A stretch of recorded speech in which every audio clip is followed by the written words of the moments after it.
The nature of the absolute. To define adequately the nature of the absolute is impossible, for it is everything in its eternal, undivided, and unconditioned state. In ancient writings, it is referred to as the nothing and the all. No mind is capable of visualizing an appropriate symbolic figure of the absolute. Of all the symbols devised to represent its eternal and unknowable state, a clean, blank sheet of paper is the least erroneous. The paper, being blank, represents all that cannot be thought of, all that cannot be seen, all that cannot be felt, and all that cannot be limited by any tangible function of consciousness. The blank paper represents measureless, eternal, unlimited space.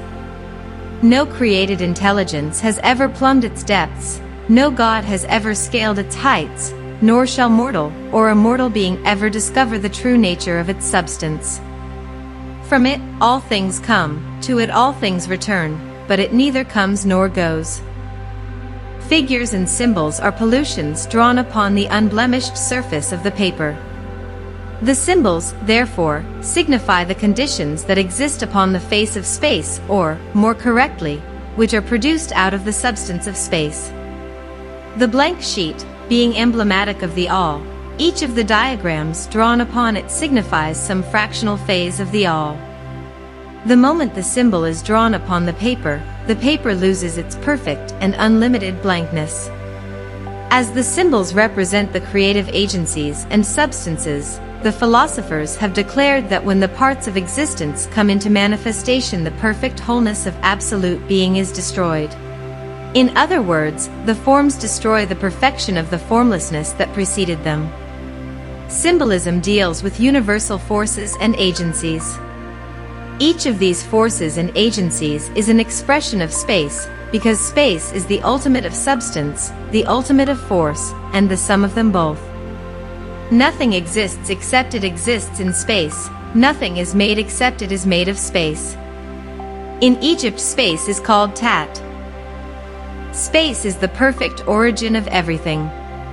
It is not God, it is not nature, it is not man, it is not the universe. All these exist in space and are fashioned out of it, but space is supreme. Space and absolute spirit are one, space and absolute matter are one. Therefore space, spirit, and matter are one. Spirit is the positive manifestation of space, matter is the negative manifestation of space. Spirit and matter exist together in space.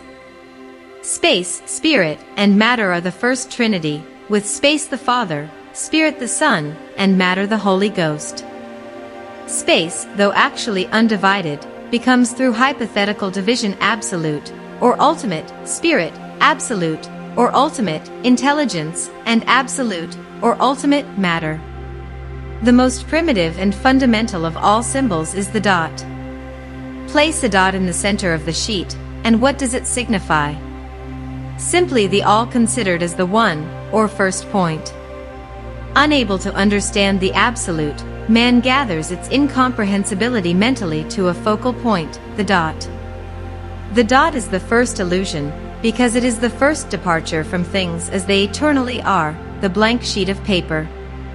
There is nothing immortal but space, nothing eternal but space, nothing without beginning or end but space, nothing unchangeable but space. Everything but space either grows or decays, because everything that grows grows out of space, and everything that decays decays into space. Space alone remains. Philosophically, space is synonymous with self, spelled with a capital S, because it is not the inferior, or more familiar, self. It is the self which man through all eternity struggles to attain. Therefore, the true self is as abstract as the blank sheet of paper, and only he who can fathom the nature of the blank paper can discover self. The dot may be likened to spirit. The spirit is self with the loss of limitlessness, because the dot is bound by certain limitations. The dot is the first illusion of the self, the first imitation of space, even as spirit is the first limitation of self. The dot is life localized as a center of power, the blank paper is life unlimited. According to philosophy, the dot must sometime be erased, because nothing but the blank paper is eternal. The dot represents a limitation, for the life that is everywhere becomes the life that is somewhere.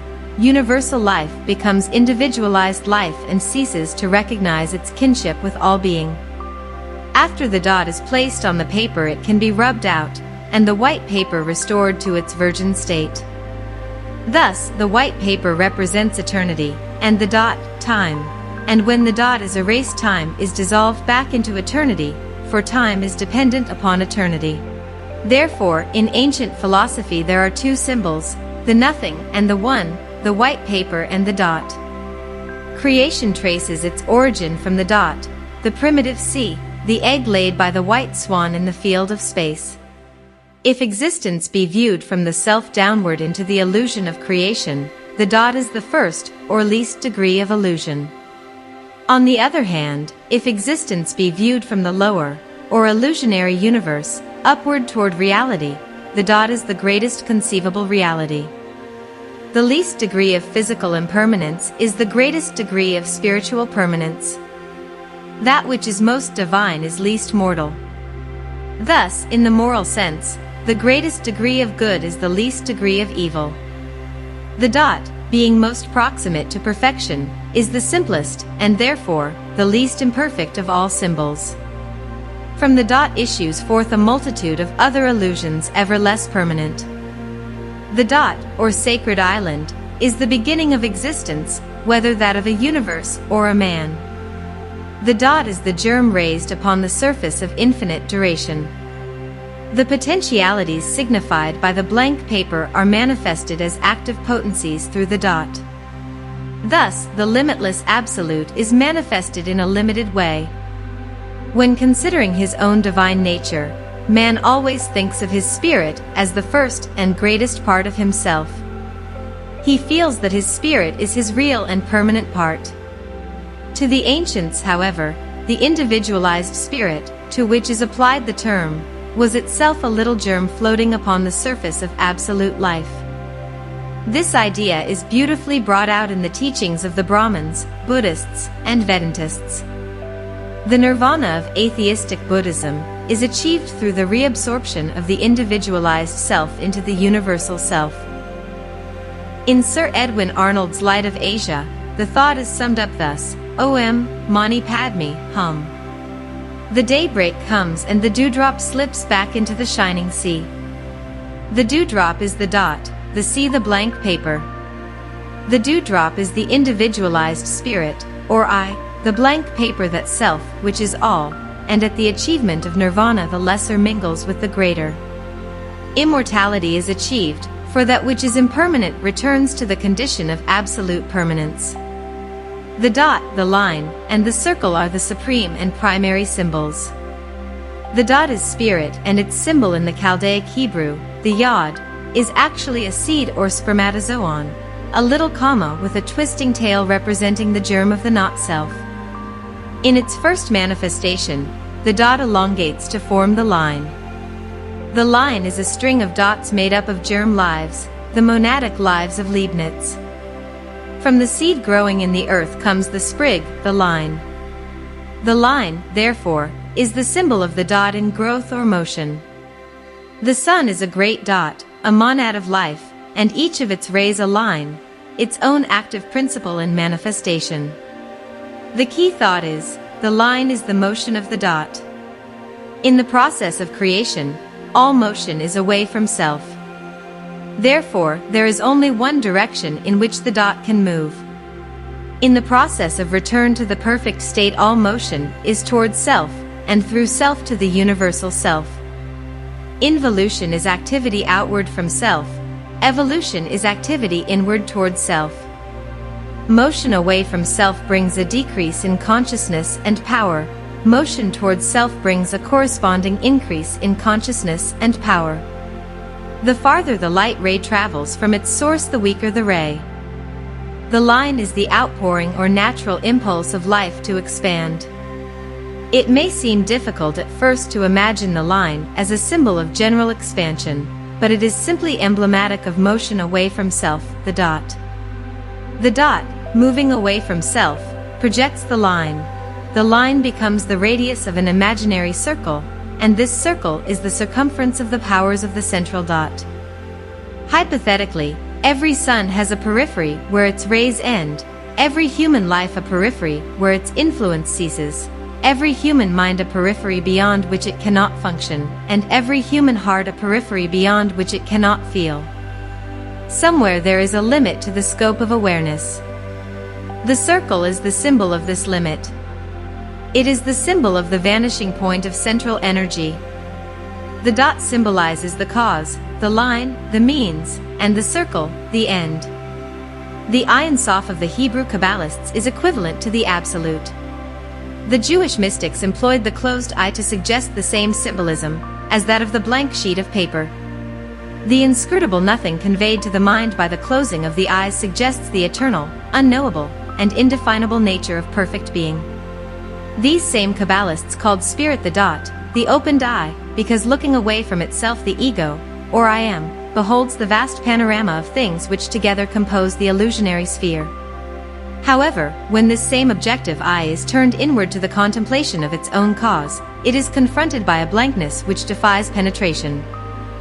Only that thing which is permanent is absolutely real, hence that unmoved, eternal condition, so inadequately symbolized by the blank sheet of paper, is the only absolute reality.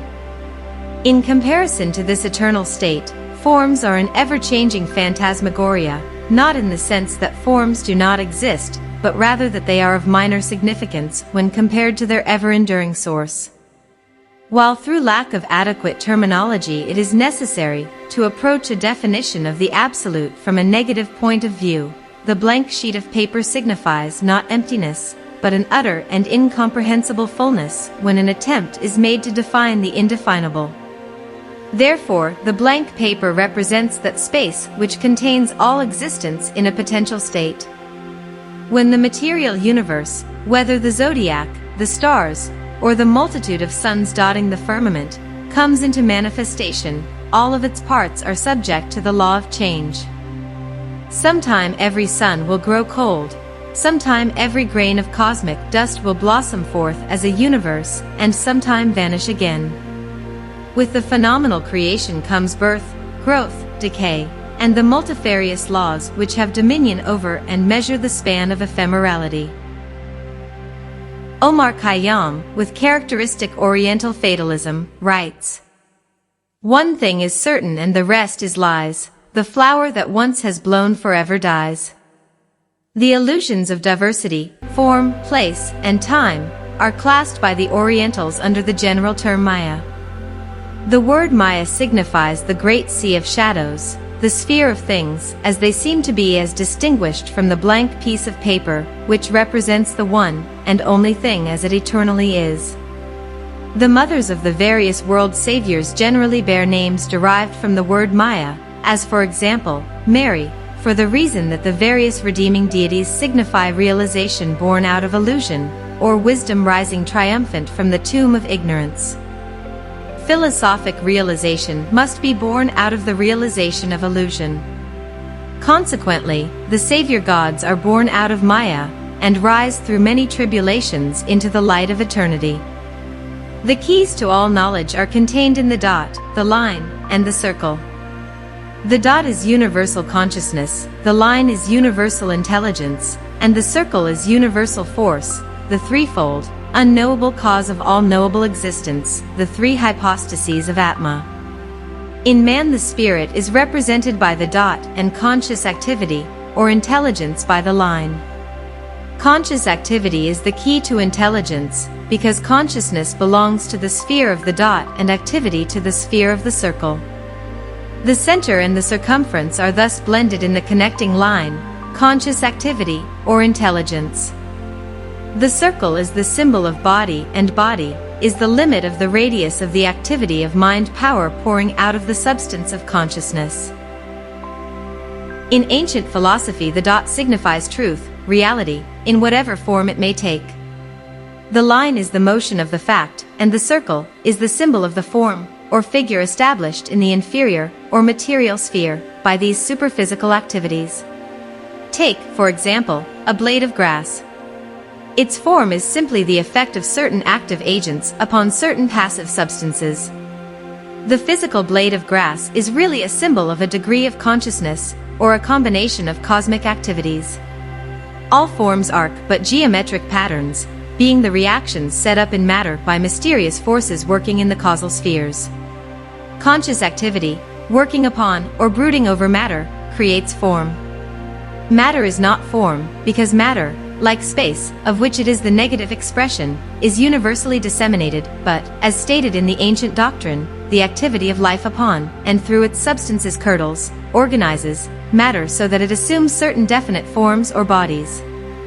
These organisms thus caused by bringing the elements of matter into intelligent and definite relationships are held together by the conscious agent manipulating them. The moment this agent is withdrawn, the process of disintegration sets in. Disintegration is the inevitable process of returning artificial compounds to their first simple state. Disintegration may be farther defined as the urge of heterogeneous parts to return to their primitive homogeneity. In other words, the desire of creation to return to space. When the forms have been reabsorbed into the vast sea of matter, they are then ready to be picked up by some other phase of the creative agencies, and molded afresh into vehicles for the material expression of divine potentialities. In its application to the divisions of human learning, the dot is the proper symbol of philosophy, in that philosophy is the least degree of intellectual illusion. It is not to be inferred that philosophy is absolute truth, but rather that it is the least degree of mental error, since all other forms of learning contain a greater percentage of fallacy. Nothing that is sufficiently tangible to be susceptible of accurate definition is true in the absolute sense, but philosophy, transcending the limitations of the form world, achieves more in its investigation of the nature of being than does any other man-conceived discipline. The more complex the form, the farther removed it is from its source. As more marks are placed upon the white sheet of paper, a picture is gradually created, which may become so complicated that the white paper itself is entirely obscured. Thus, the more diversified the creations, the less the creator is discernible. Taking up the least possible space upon the paper, the dot detracts the least from the perfect expanse of the white sheet. Philosophy in itself is the least confusing method of approaching reality. When less accurate systems are employed, a cobweb of contending and confusing complexities is spread over the entire surface of the blank paper, hopelessly entangling the thinker in the maze of illusion. As the dot cannot retire behind itself to explore the nature of the paper upon which it is placed, so no philosophy can entirely free itself from the involvements of mind. As man, however, must have some code by which to live, some system of thought which will give him at least an intellectual concept of ultimates, the wisest of all ages have contributed the fruitage of their transcendent genius to this great human need. Thus, philosophy came into being. Like the dot, philosophy is an immovable body. Its essential nature never changes. When the element of change is introduced into philosophy, it descends to the level of theology, or rather, it is involved and distorted by the disciplines of theology. Theology is a motion, a mystical gesture as it were. It is the dot moving away from itself to form the line. Theology is not a fixed element like philosophy. It is a mutable element subject to numberless vicissitudes. Theology is emotional, changeable, violent, and at periodic intervals bursts forth in many forms of irrational excess. Theology occupies a middle ground between materiality and true illumined spirituality which, transcending theology, becomes a comprehension, in part at least, of divine concerns. As has already been suggested, the line is the radius of an imaginary circle, and when this circle is traced upon the paper, we have the proper symbol of science. Science occupies the circumference of the sphere of self. The savant gropes in that twilight where life is lost in form. He is therefore unfitted to cope with any phase of life or knowledge which transcends the plane of material things. The scientist has no comprehension of an activity independent of and dissociated from matter, hence his sphere of usefulness is limited to the lower world and its phenomena. The physical body of what man calls knowledge is science, the emotional body, theology, and the mental and supermental bodies, natural and mystical philosophy respectively. The human mind ascends sequentially from science through theology to philosophy, as in ancient days it descended from divine philosophy through spiritual theology to the condition of material science, which it now occupies. Consider the great number of people who are now leaving the church at the behest of science. Most of these individuals declare their reason for dissenting to the dictates of theology is that the dogma of the church has proved to be philosophically and scientifically unsound. The belief is quite prevalent that nearly all scientists are agnostics, if not atheists, because they refuse to subscribe to the findings of early theologians. Thus, the mind must descend from credulity to absolute incredulity before it is prepared to assume the onus of individual thinking. On the other hand, the scientist who has really entered into the spirit of his labors has found God. Science has revealed to him a super-theology. It has discovered the God of the swirling atoms, not a personal deity, but an all-permeating, all-powerful, impersonal creative agent akin to the absolute being of occult philosophy. Thus, the little tin god on his golden throne falls to make way for an infinite creative principle which science vaguely senses, and which philosophy can reveal in fuller splendor. The primitive symbols now under discussion bring to mind the subject of alphabets. The ancient alphabet of wisdom is symbolism, and all the figures used in this supreme alphabet are taken out of the dot, the line, and the circle. In other words, they are made up of various combinations of these elementary forms. Even the Arabic numerical systems, and the letters of the English alphabet, are compounded from these first three figures. In Oriental mysticism, there are certain objects considered peculiarly appropriate for subjects of meditation. One of the most important of the native drawings is that of a lotus bud carrying in its heart the first letter of the Sanskrit alphabet, the letter usually made resplendent by gold leaf. This letter, as the first of the alphabet, is employed to direct the mind of the devotee toward all things which are first, especially universal self, which is the first of all being and from which all nature emerged, as all the letters are presumed to have come forth from the first letter of the alphabet.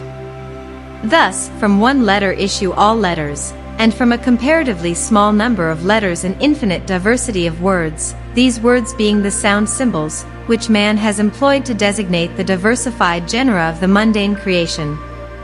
The words were originally designed as sound names, and were so closely related to the objects upon which they were conferred that by an analysis of the word the mystical nature of the object could be determined. Saint Irenaeus describes the Greek cosmological man as bearing upon his body the letters of the Greek alphabet. The sacredness of the letters is also emphasized in the New Testament, where Christ is referred to as the Alpha and the Omega, the first and the last, the beginning and the end. The letters of the alphabet are those sacred symbols through the combinations of which is created an emblem for every thought, every form, every element, and every condition of material existence. Like the very illusional world whose phenomena they catalogue, words are slayers of the real, and the more words used the less of the nature of reality remains.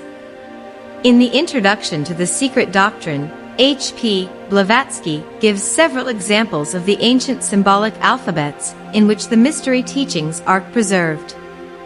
Writing was originally reserved for the perpetuation of the ancient wisdom. Today the mysteries still have their own language undefiled by involvement in the commercial and prosaic life of the unillumined. The language of the initiates is called the censor, and consists of certain magical hieroglyphical figures by which the wise men of all lands communicated with each other. In the primordial symbols of the dot, the line, and the circle are also set forth the mysteries of the three worlds. The dot is symbolic of heaven, the line of earth, and the circle of hell, the three spheres of Christian theology. Heaven is represented by the dot because it is the first world or foundation of the universe. In its mystical interpretation, the word heaven signifies a heaved-up or convoluted area, and may be interpreted to mean that which is raised above or elevated to a state of first dignity.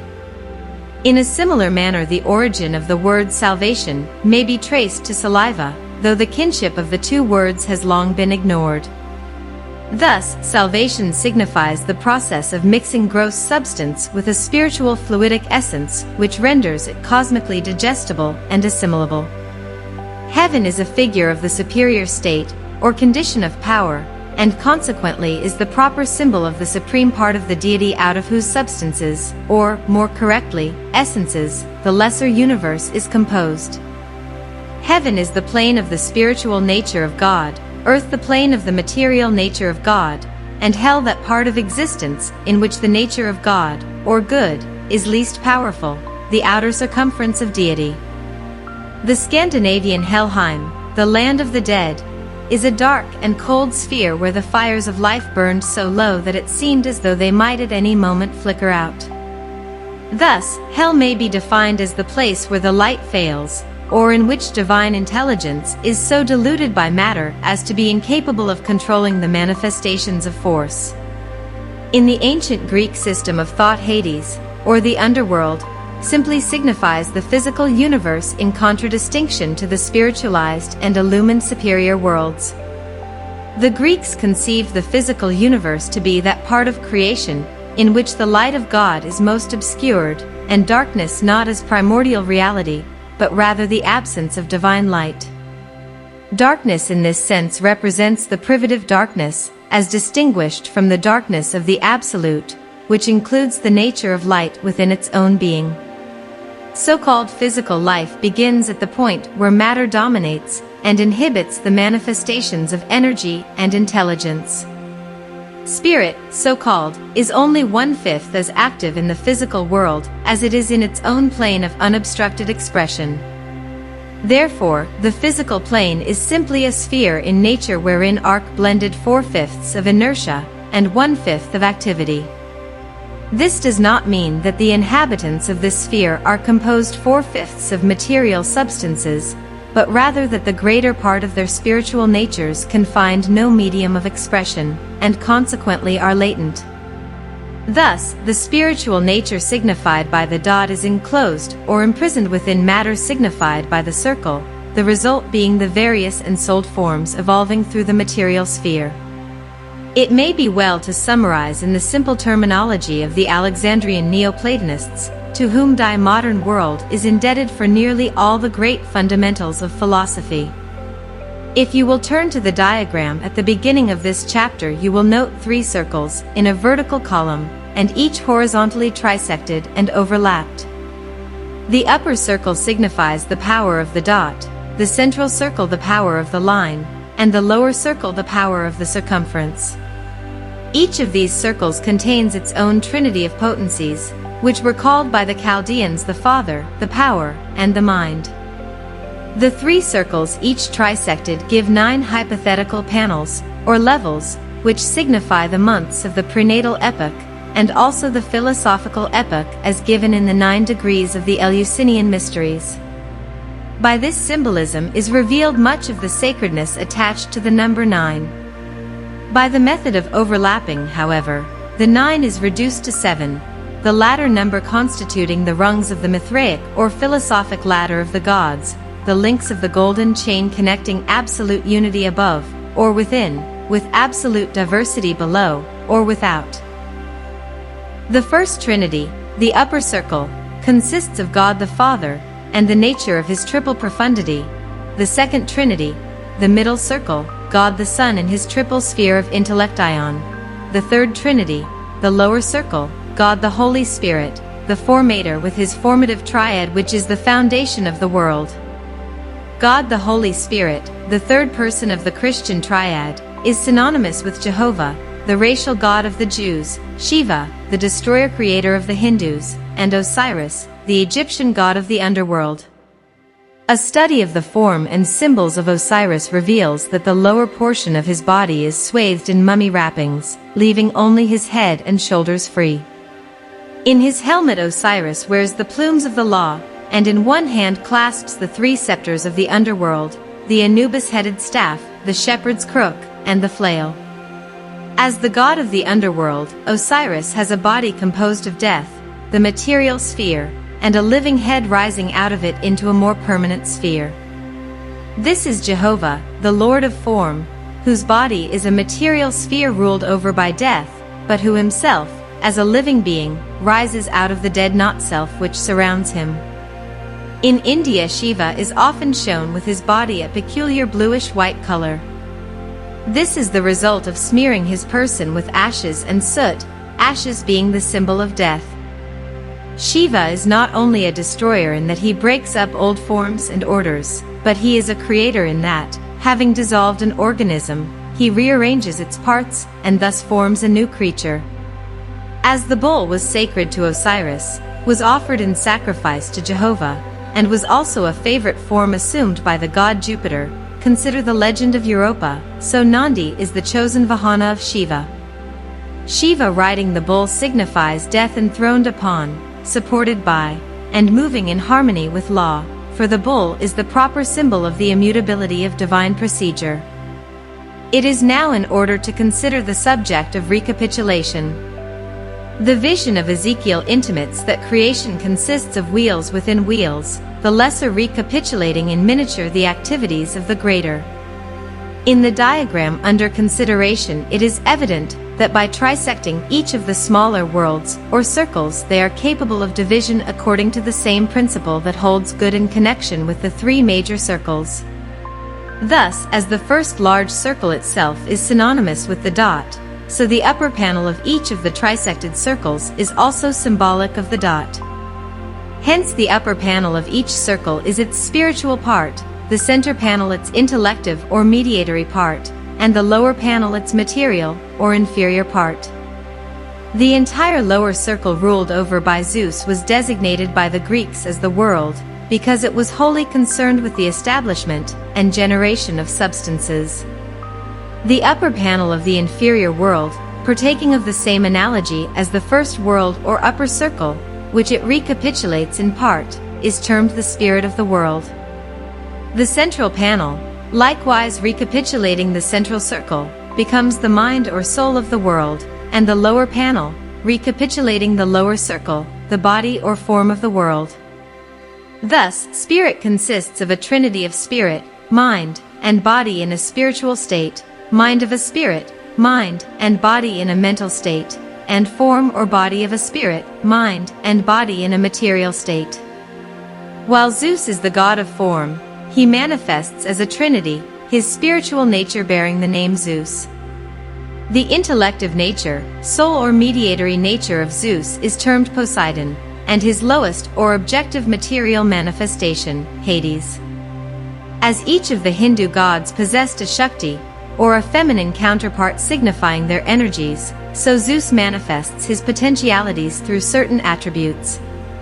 To these attributes were assigned personalities, and they became companion gods with him over his world. The Zeus, Poseidon, and Hades triad of the Greeks is the Jupiter, Neptune, and Pluto triad of the Romans. Jupiter may be considered synonymous with the spiritual nature of the sun which, according to the ancients, had a threefold nature symbolic of the threefold creator of the world. The vital energy pouring from the sun, and one of its manifestations becomes Neptune, the lord of the hypothetical sea of subsolar space. In Neptune we have a parallel with the hypothetical ether of science, the superatmospheric air, which is the vehicle of solar energy. Pluto becomes the actual gross chemical earth, and his abode is presumed to be in dark, subterranean caverns where he sits upon his ancient throne in impenetrable and interminable gloom. The analogy to the dot, the line, and the circle again appears. Jupiter is the dot, Neptune the line, and Pluto the circle. Thus, the life body of the sun is Jupiter, the light body of the sun, Neptune, and the fire body of the sun, Pluto ruling his inferno. It should be continually borne in mind that we are not referring to great universal realities, but simply to those phases of cosmogony directly concerned with matter, which is the lowest and most impermanent part of creation. Over this inferior world with its form, and its formative agents sits Jupiter, lord of death, generator of evil, the demiurgus, and world formator, who with his 12 titanic monads, the Olympic pantheon, builds, preserves, and ultimately annihilates those things which he fashions in the outer sea of divine privation. It is noteworthy that the astronomical symbol of the sun should be the dot in a circle, for as can be deduced from the subject matter of this lecture, the dot, the circle, and the hypothetical connecting line give a complete key to the actual nature of the solar orb. When Jupiter, or Jehovah, is called the Lord of the Sun, it does not necessarily mean the Sun, which is the ruler of this solar system. It means any one of the millions of universal suns which are functioning upon the plane or level of a solar orb. Jupiter manifests himself as a mystical energy which gives crops, perpetuates life, and bestows all the blessings of physical existence, only to ultimately deprive mankind and his world of all these bounties. Jupiter is the sun of illusion, the light which lights the inferior creation, but has nothing in common with that great spiritual light, which is the life of man and the light of the world. According to the Gnostics, the Demiurgus and his angels represented false light, which lured souls to their destruction by causing them to believe in the permanence of matter, and that life within the veil of tears was the true existence. According to philosophy, only those who rise above the light of the inferior universe to that great and glorious spiritual luminescence belonging to the superphysical spheres can hope to discover everlasting life. The physical universe is therefore the body of Jupiter, Jehovah, Osiris, or Shiva. The sun is the pulsating heart of each of these deities, and sunspots are caused, as H.P. Blavatsky notes, by the expansion and contraction of the solar heart at intervals of 11 years. In the Greek and Roman mythologies, Zeus, or Jupiter, is the chief of the 12 gods of Olympus. Olympus was a mythical mountain rising in the midst of the world. It is the dot or sun itself, for it is written that the tabernacle of the gods is in the skies. From the face of this sun shines a golden corona, whose numberless fiery points are the countless gods who transmit the life of their sovereign Lord, and who are his ministers to the farthest corners of his empire. In the Hebrew philosophy, the rays of the sun are the hairs of the head and beard of the great face. Each hair is the radius of a mystical circle, with the sun as the center, and outer darkness as the circumference. It is curious that in Egypt the name of the second person of the triad, the manifester, should be Re or Ra, and his title, the Lord of Light. Ra bears witness, however, to his invisible and eternal Father, for the light of the sun is not the true sun, but bears witness to the invisible source of the effulgence. Thus, as the beams of the physical sun become the light of the physical body of existence, so the rays of the intellectual sun are the light of the mind, and all power, all vitality, and all increase come as the result of attunement to the fiery streamers of those divine beings to whom has been given the appellation of the gods. A few words at this time concerning the symbolism of Neptune. While Neptune is popularly associated with the sea, occultly he signifies the albuminous part of the great egg of Jupiter. In certain schools of Orphic mysticism, the inferior universe, like the supreme, all-enclosing sphere, is symbolized by an egg. This lesser egg has Jupiter for a yolk, Neptune for the albumen, and Pluto for the shell. It is therefore evident that Neptune is not associated with the physical element of water, but rather with the electrical fluids permeating the entire solar system. He is also associated with the astral world, a sphere of fluidic essences, and part of the mirror of Maya, the illusion. As the connective between Jupiter and Pluto, Neptune represents a certain phase of material intellect which, like the element of water, is very changeable and inconstant. Like water, Neptune is recognized as a vitalizer and life-giver, and in the ancient mysteries was associated with the germinal agents. The fish, or spermatozoon, previous to its period of germination, was under his dominion. Descending from the sphere of cosmology to the life of the individual, it is important that certain analogies be made between Jupiter as the Lord of the world and the microcosmic Jupiter, who is the Lord of each individual life. That which in our own nature we call, is, according to mysticism, not the real I or self, but the Jupiterian, or inferior I, the demiurgic self.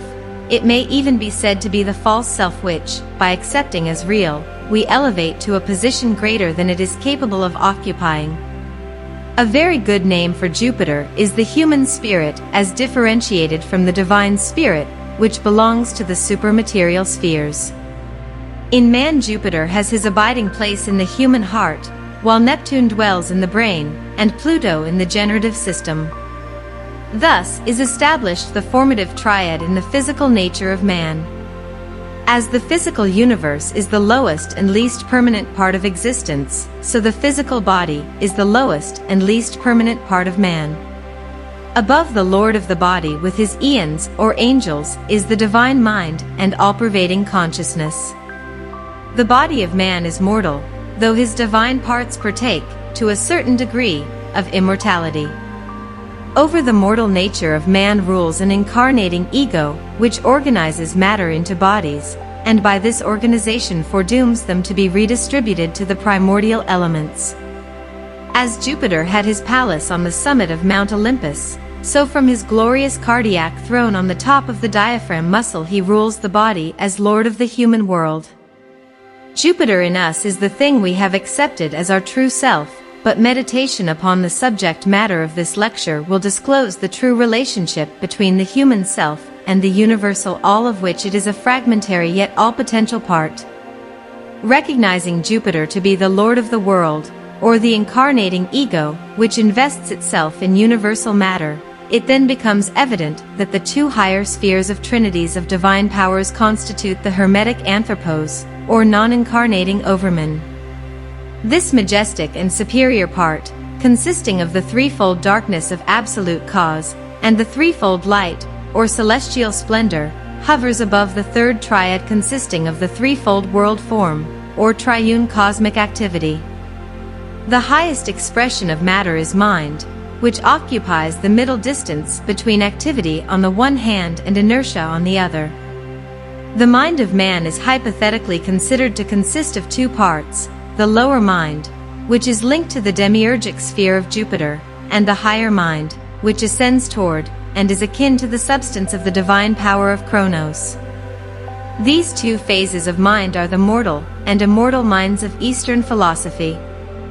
Mortal mind is hopelessly involved in the illusions of sense and substance, but immortal, or divine mind transcending these unrealities, is one with truth and light. Here we have a definite key to several misunderstood concepts, as now promulgated through the doctrines of Christian Science. Since intelligence is the highest manifestation of matter, it is logically the lowest manifestation of consciousness, or spirit, and Jupiter, or the personal seven, is enshrined in the substances of mortal mind, where he controls his world through what man is pleased to term intellect. The Jupiterian intellect, however, is that which sees outward or toward the illusions of manifested existence, whereas the higher or spiritual mind, which is latent in most individuals, is that superior faculty, which is capable of thinking inward or toward the profundities of self, in other words, is capable of facing toward and gazing upon the substance of reality. Thus, the mind may be likened to the two-faced Roman god Janus. With one face this god gazes outward upon the world, and with the other inward toward the sanctuary in which it is enshrined. The two-faced mind is an excellent subject for meditation.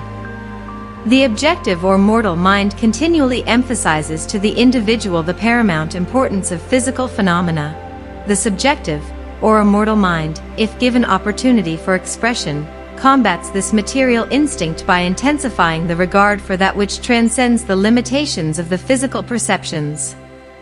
Subservient to Jupiter, who, bearing his thunderbolt, and accompanied by his royal eagle, is indeed the king of this world, are Neptune and Pluto. The god Neptune, of course, is not to be regarded as either the planet, or as an influence derived from the planet, but as the lord of the middle sphere of the inferior world. In man, the middle sphere between mind and matter is occupied by emotion or feeling. The instability of human emotion is well symbolized by the element of water, which is continually in motion, the peaceful surface of which can be transformed into a destroying fury by forces moving above its broad expanse. The emotional nature of man is closely associated with the astral light, or magical sphere of the ancient and medieval magicians. In this plane, illusion is particularly powerful. As one writer has wisely observed, it is a land of beauty, a garden of flowers, but a serpent is entwined about the stem of each. Among the Oriental mystics, the sphere of the astral light is considered particularly dangerous, for those who are aspiring to an understanding of spiritual mysteries are often enmeshed in this garden of Kundry, and believing they have found the truth are carried to their destruction by the flow of this astral fluid. Riding in his chariot drawn by seahorses and surrounded by nereids riding upon sporting dolphins, Neptune carries in his hand the trident, a symbol common to both the Lord of the Illusion and the red-robed tempter. Neptune is the Lord of dreams, and all mortal creatures are dreamers. All that mankind has accomplished in the countless ages of its struggle upward toward the light is the result of dreaming. Yet if dreams are not backed up by action and controlled by reason, they become a snare and a delusion, and the dreamer drifts onward into oblivion in a mystic ecstasy. You will remember that according to Greek mythology, there was a river called the Styx, which divided the sphere of the living from that of the dead. This river is the mysterious Sea of Neptune, which all men must cross if they would rise from material ignorance into philosophic illumination. This Neptunian sea may be likened to the ethers, which permeate and bind together the material elements of nature. The sphere of Neptune is a world of ever-moving fantasy, without beginning and without end, a mystical maze through which souls wander for uncounted ages if once caught in the substances of this shadowy dreamland. The lowest division of the Jupiterian sphere is under the dominion of Pluto, the regent of death. Pluto is the personification of the mass physical attitude of all things toward objective life. Pluto may be termed the principle of the mortal code, in accordance with which nature lives and moves and has her being. Pluto may also be likened to an intangible atmosphere permeated with definite terrestrial instincts. Unconsciously inhaling this atmosphere, man is enthused by it and accepts it as the basis of living. The individual who is controlled by the Plutonic miasma contracts a peculiar mental and spiritual malaria which destroys all transcendental instinct and spiritual initiative, leaving him a psychical invalid, already two-thirds a victim of the Plutonic plague. As Plato so admirably says, the body is the sepulchre of the soul, and whereas Neptune is symbolic of the astral or elemental soul, which is a mysterious emanation from elementary nature, Pluto is the god of the underworld, the deity ruling the spheres of the mysterious circle of being, and therefore represents the lowest degree of Jupiterian light, which is physical matter.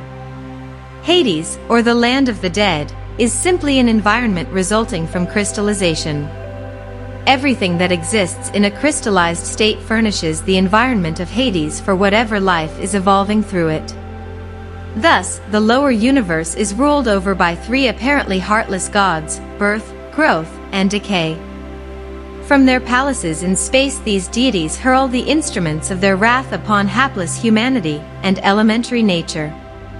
But he who is fortunate enough to escape the thunderbolts of Jove will yet fall beneath the trident of Neptune, or be torn to pieces by the dogs of Father Dis, Pluto.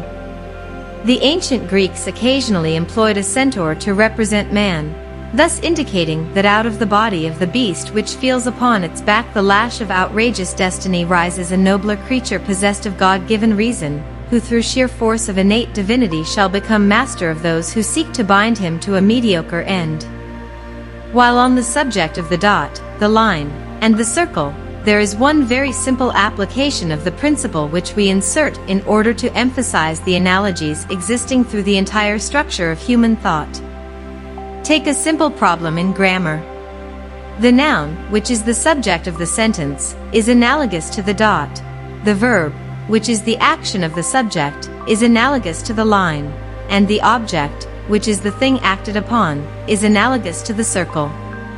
These analogies may also be traced through music and color, and through the progression of chemical elements. Always the trinity of the dot, the line, and the circle has some correspondent, for it is the basis upon which the entire structure of existence and function, both universal and individual, has been raised. Consider this fundamental symbolism, philosophize upon it, dream about it, for an understanding of these symbols is the beginning of wisdom. There is no problem, whether involved with the simple mechanism of an earthworm, or the inconceivable complex mechanism of a universe that has not been constructed upon the triangular foundation of the dot, the line, and the circle. These are the proper symbols of the creative, preservative, and disintegrative agencies, which manifest the incomprehensible absolute before temporary creation. The three worlds we have outlined are the supreme, the superior, and the inferior worlds of the Orphic theology, as revealed by Pythagoras and Plato. The supreme world is the sphere of the one indivisible and ever-enduring Father. The superior world is the sphere of the gods, the progeny of the Father, and the inferior world is the sphere of mortal creatures who are the progeny of the gods. Therefore, says Pythagoras, men live in the inferior world, God in the supreme world, and the men who are gods and the gods who are men in the intermediate plane. You will recall that it was said of Pythagoras by his disciples that there were of two-footed creatures three kinds, gods, men, and Pythagoras. It should be inferred that the dot represents the gods, the circle men, and the line connecting them Pythagoras, or the personification of that superhuman wisdom which binds cause and effect inextricably together, and which is the hope of salvation for the lesser. The deity dwelling in the supreme world, and which the Platonists termed the One, was, according to the Scandinavians, All-Father, the sure foundation of being. In India it was Brahma, and in Egypt, Ammon. The line always represented the savior gods, they being the eldest sons or firstborn of intangible deity. The line bears witness of the dot as the light bears witness of the life. All this gives a clue to the statement in the New Testament, "Whoso hath seen the Son, hath seen the Father, for the Son is in the Father, and the Father in the Son."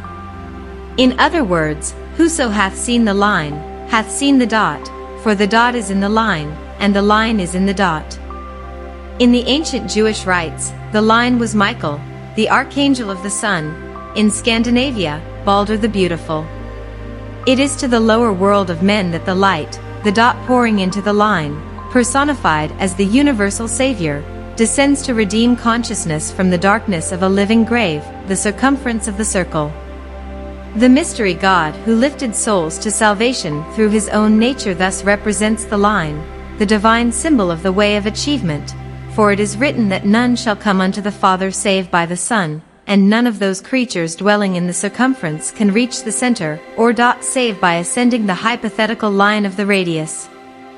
The line is the bridge connecting cause with effect. In Immanuel Kant's philosophy we find the dot designated the noumenon, and the circumference the phenomenon, the former the reality, the later the unreality. The line, the human mind, must ever be the agency that bridges the void between them.